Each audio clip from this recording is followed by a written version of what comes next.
এই বছরের রমজানগুলো একটু অন্যরকম ছিল। কোন দিক দিয়ে যে শুরু হলো আর কোন দিক দিয়ে শেষ হলো কিছুই টের পেলাম না। একটা সময় রোজা আমার জীবনে অনেক আনন্দময় সময় ছিল।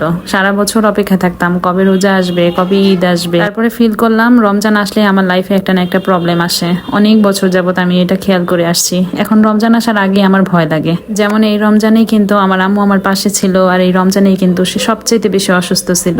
আর আল্লাহর কাছে অশেষ রহমত একটা কি, লাস্ট রমজানটা আমার মা আমার কাছেই ছিল। আর সেই জন্যই হয়তো বা রমজানে আমাকে এত কষ্ট দেয় গত বছর, আর এই বছর দুইটা রোজাই আমার কাছে একদম অসহ্যের মতো লাগছে। আল্লাহ মাফ করো, তবু এটাই আমার মনের কথা। মনের মধ্যে যত জ্বালা যন্ত্রণা যাই থাকুক না কেন, পরিবারের সবার মুখের দিকে তাকিয়ে তাদের সুখের কথা চিন্তা করে অনেক কিছু মেনে নিতে হয়। আর এই সবকিছু মেনে নিয়ে কিন্তু হাসি মুখে সবকিছু কন্ট্রোল করতে হয়। অনেক সময় রান্না করতে ইচ্ছা করে না, তখন বাহির থেকে কিনে আনা হয়। আজকের ইফতারি সব আইটেমগুলো বাহির থেকে কিনে নিয়ে আসছিলাম, তাই আমার বেশি কাজ ছিল না। ভাবলাম যে এই ফাঁকে একটু সাজিয়ে গুছিয়ে কিছু ভিডিও বা ক্লিপ নিয়ে রাখি। হয়তো বা আগামী বছর আমি নাও থাকতে পারি, কিন্তু আমার এই ভিডিও ছবিগুলো আমার স্মৃতি হয়ে থেকে যাবে।